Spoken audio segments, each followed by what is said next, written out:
দীর্ঘদিন পর নিজের ভ্রমণ সত্তাকে ফিরে পেতে বাঙালির প্রথম পছন্দের জায়গা হলো দীঘা। দীঘা বাঙালির এতটাই প্রিয় উইকেন্ড ডেস্টিনেশন যে বছরে 2-3 বার দীঘা যাওয়ার পরেও দীঘা যাওয়ার ইচ্ছেটা কিন্তু কোনোভাবেই কম হয় না।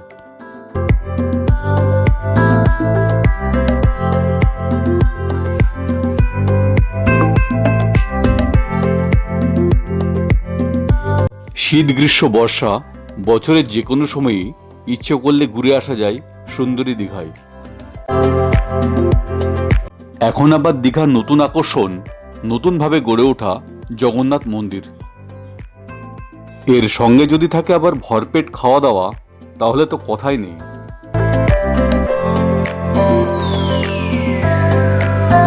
কিভাবে খুব সহজেই দীঘা ঘুরবেন সেটা আমি আজকের এই ভিডিওতে আপনাদেরকে দেখাবো।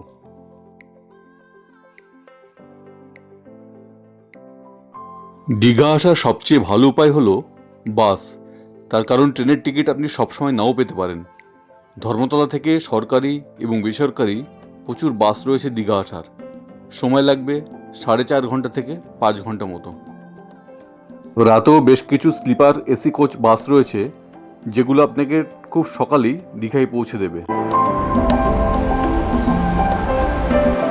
এছাড়া যারা নিজস্ব গাড়িতে কলকাতা থেকে দীঘা আসতে চান, তারাও খুব সহজেই 4 থেকে 4.5 ঘন্টার মধ্যে দীঘা পৌঁছে যেতে পারবেন।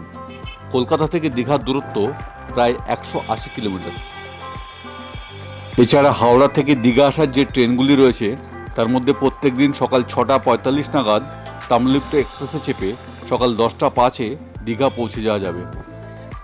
হাওড়া থেকে আরও একটি ট্রেন সকাল 7:50 নাগাদ পাহাড়িয়া এক্সপ্রেস রয়েছে দীঘা আসার, তবে সেটি সপ্তাহে শুধুমাত্র শনিবার দিনই চলে।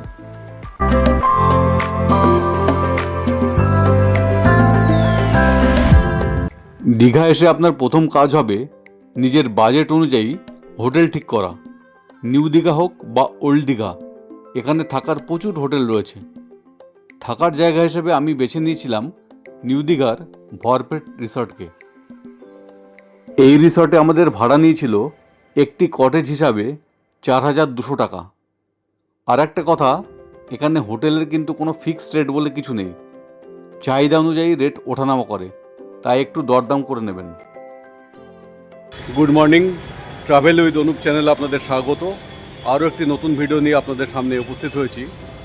এই মুহূর্তে আমি রয়েছি নিউ দীঘাতে ভরপেট রিসর্টে। এই ভরপেট রিসর্টটি অনেকটি জায়গা জুড়ে বিস্তৃত। ওল্ড দীঘা থেকে নিউ দীঘা যাওয়ার যে রাস্তা, মেন রোড, সেই রোডের পাশেই এই রিসর্টটি অবস্থিত।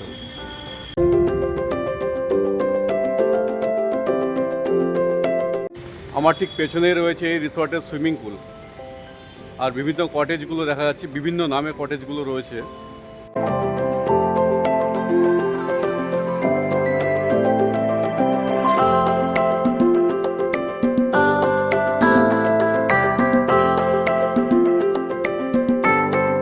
আর এদের একটি রেস্টুরেন্ট সেকশনও আছে, একটা ভেতরে আর একটা ঠিক গেটের বাইরে রয়েছে।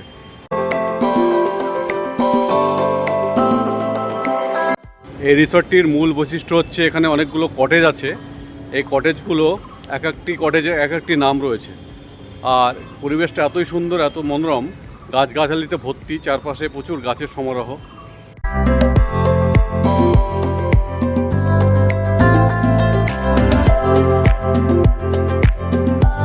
এই রিসর্টে অনেকগুলি কটেজ আছে। সবগুলো কটেজ আমি যতটা সম্ভব চেষ্টা করব ঘুরে ঘুরে দেখানোর। এই কটেজটির নাম অনামিকা, যেটিতে আমি ছিলাম।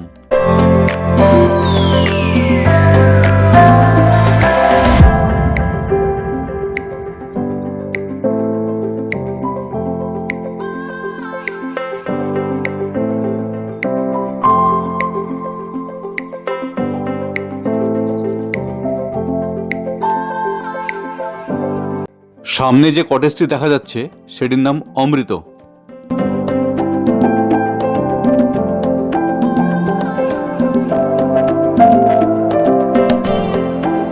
রেস্টুরেন্টের ঠিক পাশেই রয়েছে অতিথি।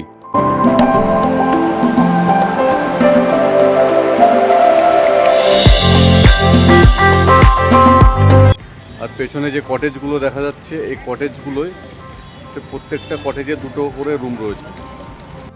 প্রত্যেকটা কটেজের সঙ্গে যে বারান্দা রয়েছে, সে বারান্দায় একটা করে দোলনা রয়েছে। প্রত্যেকটা কটেজে এদের দোলনা রয়েছে। কটেজের সামনে যে বারান্দাটা রয়েছে, সেখানে দোলনা রয়েছে।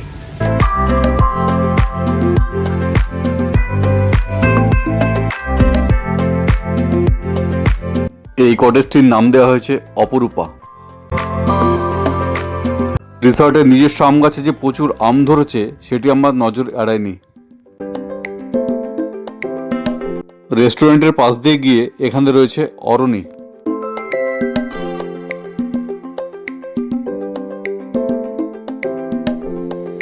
তবে আমার এখানকার সব থেকে বেশি যেটা ভালো লেগেছে, তা হল এখানকার পরিষ্কার পরিচ্ছন্ন সুইমিং পুল।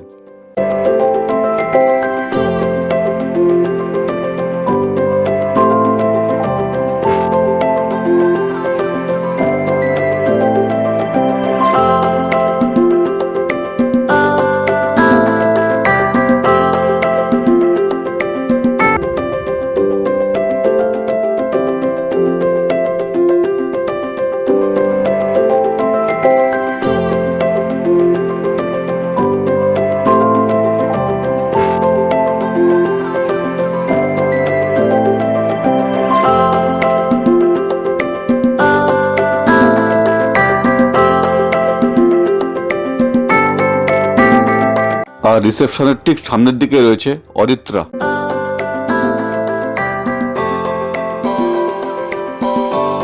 মূল গেট দিয়ে প্রবেশ করার পর বাদিকে রয়েছে এদের রেস্টুরেন্ট সেকশন। আর এদের এখানে ব্রেকফাস্ট কিন্তু কমপ্লিমেন্টারি। দেখা যাক আজকের ব্রেকফাস্টে কি কি রয়েছে।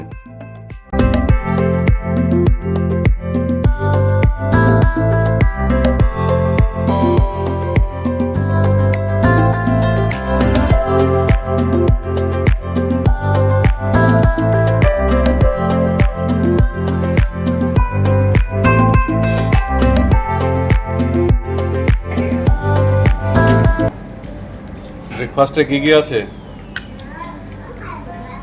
পুরি আছে, পোলাও আছে।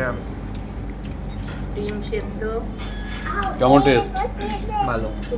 আজকের ব্রেকফাস্টে আছে পোয়া, সেদ্ধ ডিম, ফল, ঘুগনি এবং পুরি। এই মুহূর্তে আমি আছি নিউ দীঘার ভরপেট রিসর্টের রিসেপশনে। তো রিসেপশনে আমি জিজ্ঞেস করব, উনি আছেন, তো কিভাবে এখানে রুম বুকিং করা হয়। হ্যাঁ, আমি আপনার কাছে জানতে চাইছি যে যারা গেস্টরা যদি এখানে আসে আপনাদের এই রিসর্টে, তো কিভাবে বুকিং করবে আপনাদের কটেজ? আমাদের অনলাইনেও বুকিং করতে পারেন, অফলাইনেও বুকিং করতে পারেন। ট্যারিফের থেকে আমরা কোনো সময় 50%, কোনো সময় 20% এরকম ডিসকাউন্ট দিয়ে থাকি। আপনার নামটা কি? আমার নাম দেবু। ধন্যবাদ।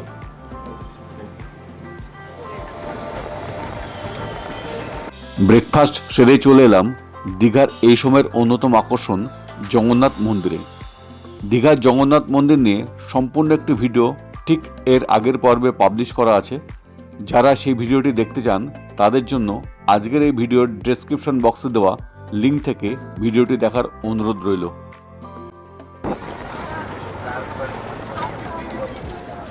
চলে এলাম নিউ দীঘা সি বিচে। দিনের বেলায় কিন্তু এখানে যথেষ্ট ভিড় থাকে। এখন ভাটা চলছে, তাই জল অনেকটা দূরে সরে আছে।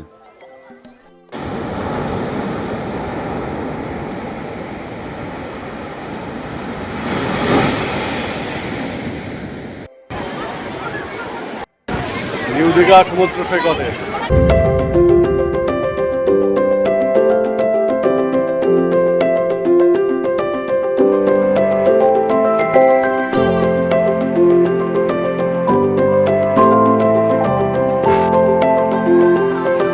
আমার পেছনে যে সাদা ঘোড়াটি দেখা যাচ্ছে, সেটি চেপে আপনারা পুরো বিচ ঘুরতে পারেন।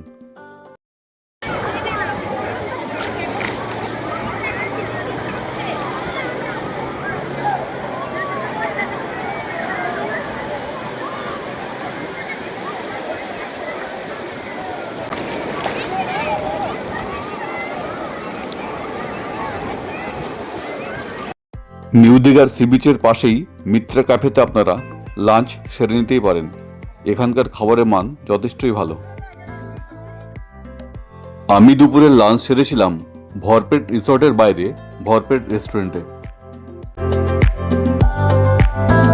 ইন্ডিয়ান ও চাইনিজ সব রকম ডিশই রয়েছে এখানে। কোন ডিশের কত চার্জ আছে ভিডিওটি পজ দিয়ে আপনারা দেখে নিতে পারেন।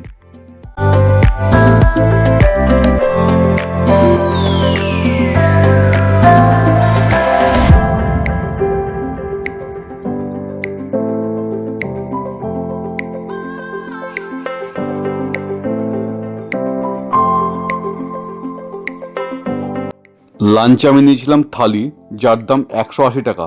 থালিতে রয়েছে বাসমতি চালের ভাত, ডাল, পনির, একটা সবজি, চাটনি এবং একটা মিষ্টি ও পাঁপড়। তার সঙ্গে পমফ্রেট কারি, যার দাম নিয়েছিল 250 টাকা, এবং তোপসে ফ্রাই, 2 পিস তোপসে ফ্রাইয়ের দাম নিয়েছিল 250 টাকা। দুপুরবেলায় কিছুটা বিশ্রাম নিয়েই বিকেলবেলায় চলে এলাম ওল্ড দীঘা সি বিচে।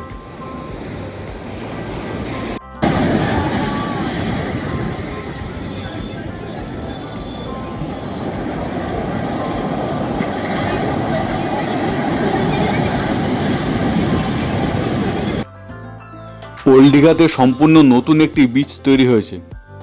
যেখানে সিহক হোটেলটি আছে সেখান থেকে মোহনার দিকে বিচ রাস্তা ধরে কিছুটা এগোলেই পাওয়া যাবে এই বিচ। স্নান করার জন্য একেবারে আদর্শ। এই বিচ রোড ধরে কিছুটা হাঁটলেই পাওয়া যাবে দীঘার মোহনা।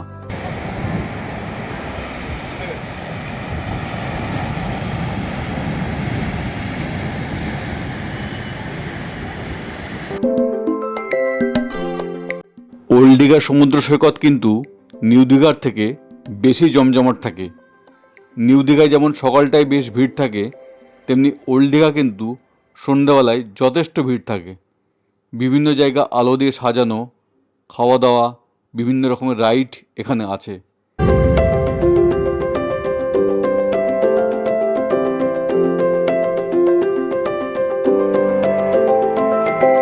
ওল্ড দীঘায় সি বিচের একদম গা ঘেঁষা বিশ্ব বাংলা পার্ক অনেকটা জায়গা জুড়ে বিস্তৃত এবং খুবই সাজানো গোছানো।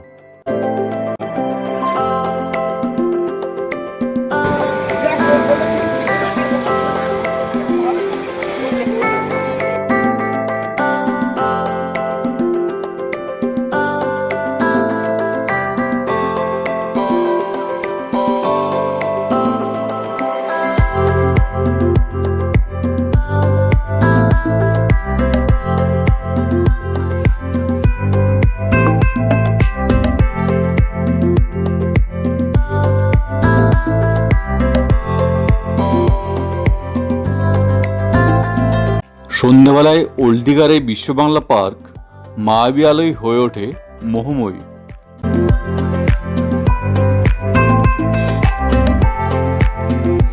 এই জায়গাটা এত সুন্দর করে সাজানো এবং এত লোকজনের ভিড় দেখে মনে হচ্ছে কলকাতার দুর্গাপুজোর ভিড়।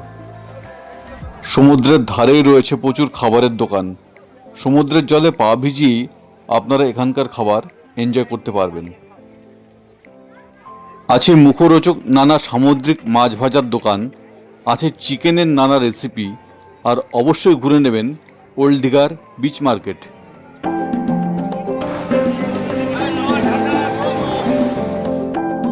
পরের দিন খুব সকালেই নিউ দীঘা থেকে একটি টোটো রিজার্ভ করে তালসারি ও বিচিত্রপুরের উদ্দেশ্যে রওনা দিয়েছিলাম। তবে তালসারি এবং বিচিত্রপুরের ওপরে পূর্ণাঙ্গ ভিডিও খুব শীঘ্রই এর পরের পর্বে আসতে চলেছে। আজকের ভিডিওটি এ পর্যন্তই। আর আজকের ভিডিওটি যদি ভালো লেগে থাকে তাহলে শেয়ার এবং সাবস্ক্রাইব করার অনুরোধ রইল। ধন্যবাদ।